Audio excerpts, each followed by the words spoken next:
இந்த வீடியோக்குள்ள போறதுக்கு முன்னாடி நம்ம சேனலை சப்ஸ்கிரைப் பண்ணாதவங்க சப்ஸ்கிரைப் பண்ணிடுங்க, பக்கத்துல இருக்க பெல் பட்டனையும் கிளிக் பண்ணிக்கோங்க.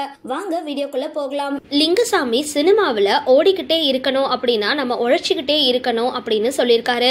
சிலர் முதல் வெற்றியை கண்டதோடு காணாமல் போவாங்க, சிலர் தோல்வியை சந்திச்சாலும் உழைச்சிக்கிட்டே இருப்பாங்க.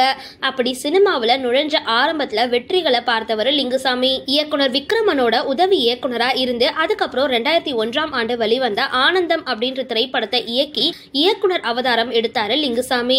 அதுக்கப்புறம் ரன், சண்டைக்கோழி, பையா, வேட்டை, அஞ்சான் போன்ற பல ஹிட் படங்களை கொடுத்திருந்தாரு. கடைசியா இவரு தெலுங்குல வாரியர் அப்படின்ற படத்தை இயக்கி இருந்தாரு. லிங்குசாமிக்கு ஷியாமலா அப்படின்ற ஒரு மகள் இருக்காங்க. தற்பொழுது பிளாக் ஷிப் சேனல்ல ஆர்ஜேவாவும் மற்ற நடிகர்களுக்கு டப்பிங் கொடுக்கிற கலைஞராகவும் பணியாற்றிட்டு வராங்க. சரி, இந்த வீடியோ பத்தின உங்களோட கருத்துக்களை கீழே கமெண்ட் பாக்ஸ்ல போஸ்ட் பண்ணுங்க. வீடியோ பிடிச்சிருந்தா லைக் பண்ணுங்க, ஷேர் பண்ணுங்க, மறக்காம டிபி காபி சேனலை சப்ஸ்கிரைப் பண்ணுங்க.